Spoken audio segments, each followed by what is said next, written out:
Tim, you wrote an article. Which 2024 draft prospects could fill the Browns' biggest needs?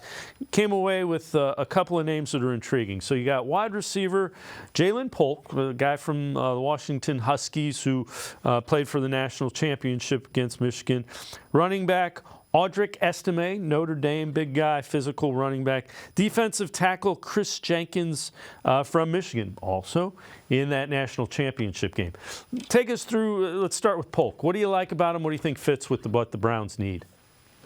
Well, what I see with Jalen Polk, he's got very good size. You look at his measurables, 6'2", 204 pounds. He's got obviously good size, and he knows how to use it. Comes from a Washington receiver core where coming into the season, he was kind of the third guy in that trio behind Rome Odunze, who's going to be a top 10 pick, and then Jalen McMillan, who was the guy who should be another day 2 pick. But Polk was a guy who really kind of rose up throughout the season. And the big thing is he is really going to get contested catches. According to Pro Football Focus, a contested catch win rate of 54.2%. That's incredible.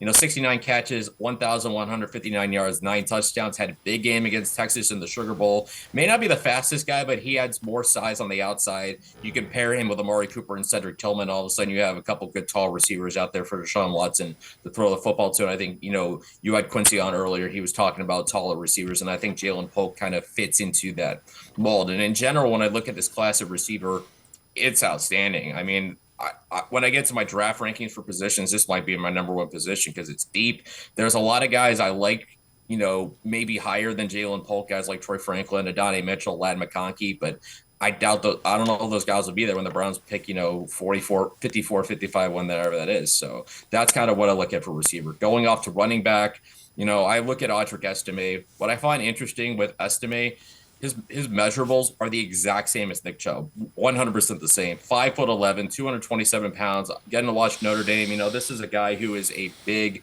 powerful running back. 1,341 yards, 18 touchdowns for Notre Dame. Kind of looks like your typical bowling ball back, and in some way he is, but what he does well is he reads the field very well. Has very good vision, and he's more elusive than you would think. And again, going to the advanced numbers, forced 64 missed tackles this season. That's an incredible number in college. And when you have a running back who can make guys miss, especially 227 pounds, I mean that's a big thing to have. And I also went to the further advanced numbers. There's a stat out there called explosive run rate where you're looking at, how often you're breaking big runs, and advanced numbers will tell you that's more indicative than anything of a running back success.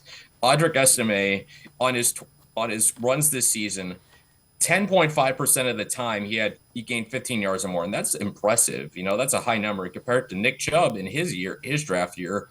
10.3%. So that's pretty impressive. So he's a guy I would look at in that third round area. He's a running back I really love. And then going to the defensive side, Chris Jenkins from Michigan. I'm big on bloodlines. I am very big on bloodlines as far as, sons of former NFL players. That's why, even a receiver, for example, I'm also big on Brendan Rice from USC, Jerry Rice's kid. So I look at Chris Jenkins, the son of a former All-Pro with the same name.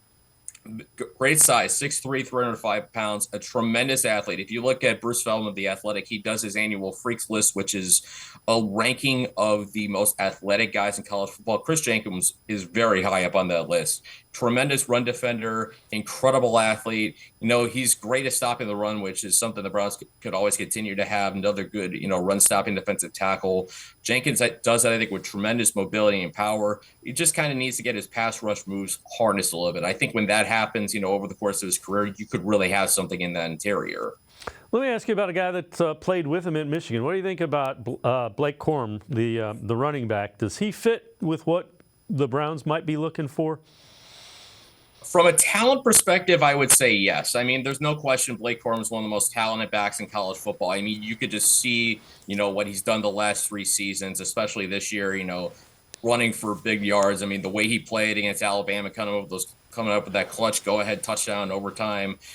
5'8", 210 pounds, and not the tallest guy, but he is tough to bring down, and he is fast, very agile, quick, and he's got a lot of great physical tools. The reason I say Talent, yes, but maybe a lot of other things, no, is because Blake Corum is 23 years old. I've talked before, in past drafts that Andrew Berry has been reluctant to take a player, older than the age of 22 earlier in drafts. I know Cedric Tillman was the example, is kind of the exception to the rule last year. I think that caught it. Most of us, kind of look at the Browns draft a little bit off guard because that really went against the Andrew Berry archetype for how he drafts guys. But I think with Corum, you look at he's older than most of these running back prospects. He's going to be 24 years old in November, and he's carried a heavy workload the last 3 seasons. So as talented as Blake Corum is, and I think he's a very talented back, I think he's going to do well in the NFL. You wonder how long his career is going to be because with running backs, you always kind of have to worry about age, because when you get to your late 20s, you get to that dreaded 30 years old, maybe not as long of a career as looking for, but if you're looking for a high end back who can be there for, maybe the length of a rookie contract, he's an interesting fit. I just don't know if Andrew Berry goes above his age thresholds for a running back unless it's, fourth or fifth round. And he's just sitting there up the board, basically screaming, please draft me.